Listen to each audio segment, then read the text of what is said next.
Assalamualaikum warahmatullahi wabarakatuh. Perkenalkan, saya Alda Maltri Gusdi. Saya taruna Sekolah Tinggi Perikanan Jakarta, jurusan Teknologi Pengolahan Hasil Perikanan. Hari ini saya akan menjelaskan materi tentang perundangan pangan, yaitu berkaitan dengan pangan iradiasi.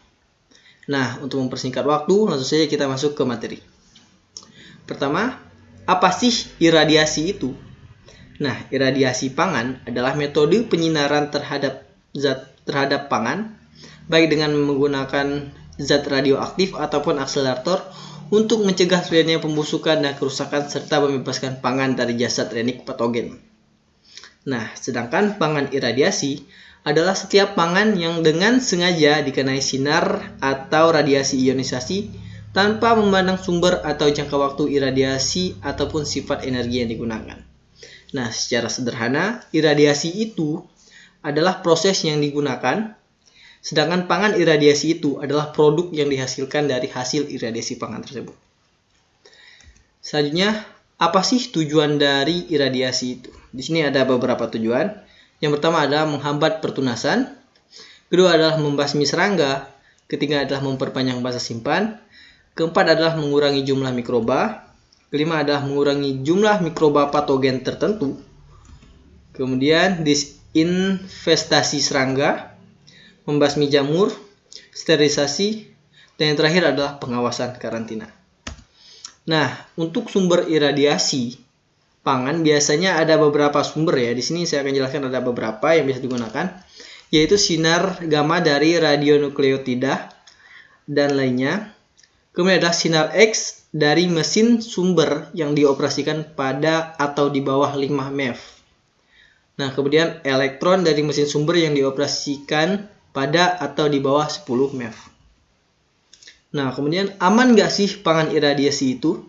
Seperti yang kita ketahui, trauma di nuklir di Nagasaki dan Hiroshima menyebabkan orang hampir tidak percaya dengan nuklir dan bahkan menjauhi nuklir. Akan tetapi bagaimana kalau nuklir atau radiasi tersebut kita gunakan pada pangan, atau apakah aman untuk dimakan? Nah, pada pertemuan di Geneva pada bulan Mei 1992, WHO menyatakan bahwa iradiasi merupakan cara yang paling aman untuk mengawetkan suplai makanan di dunia. Pernyataan WHO ini dikeluarkan sehubungan dengan munculnya kekhawatiran konsumen akan keracunan sebagai efek sampingnya. Nah, pada pertemuan tersebut WHO menyimpulkan bahwa makanan yang diiradiasi sampai tingkat tertentu tidak akan menimbulkan masalah gizi dan bahaya racun. Jadi bisa disimpulkan bahwa pangan itu aman untuk dimakan jika dia diiradiasi.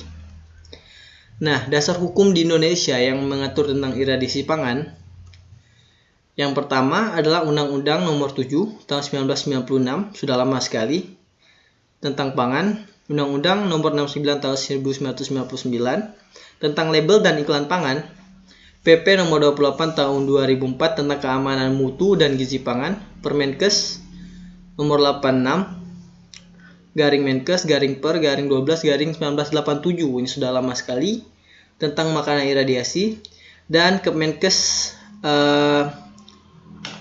Nomor 152 Menkes SK 2/1945 tentang perubahan atas lampiran Permenkes nomor 826 yang sudah saya sebutkan tadi. Nah, ini adalah dasar hukum yang ada di Indonesia. Bagaimana tentang dasar hukum internasional? Apakah ada yang mengatur? Tentu saja ada. Nah, untuk dasar hukum internasional sendiri ada peraturan perdagangan internasional tentang komersialisasi produk pangan iradiasi. Jadi ada peraturan khusus, peraturan perdagangan khusus. Dan yang kedua, peraturan standar internasional, yaitu Codex Alimentarius Commission untuk makanan iradiasi. Nah, dosis iradiasi sendiri di sini ditentukan berdasarkan jenis makanan dan tujuan ya. Jadi misalnya kita mau mengiradiasi hama khusus, misalnya untuk mengiradiasi jamur, kita menggunakan penyinaran dengan dosis serap yang berbeda daripada kita mengiradiasi bakteri. Kenapa? Karena untuk menghancurkan DNA menggunakan iradiasi itu untuk setiap jenis mikroba itu berbeda daya serapnya dan berbeda dosisnya untuk menghancurkan DNA atau bakteri tersebut. Maka dari itu untuk setiap jenis makanan Dan setiap tujuan kita mengiradiasi itu harus kita sesuaikan dengan dosis penggunaan dari iradiasi tersebut.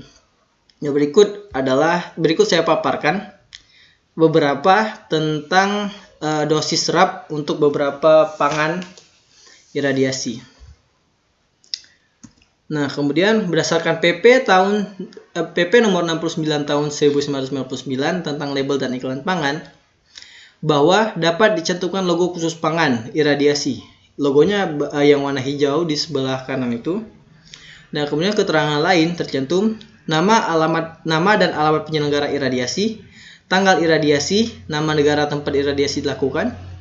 Pangan iradiasi tidak terkemas, harus diberi informasi mencakupi tulisan pangan iradiasi, logo, dan tujuan iradiasi. Oke, sekian pemaparan materi tentang iradiasi pangan oleh saya. Lebih dan kurang saya mohon maaf. Kepada Allah saya mohon ampun. Wassalamualaikum warahmatullahi wabarakatuh.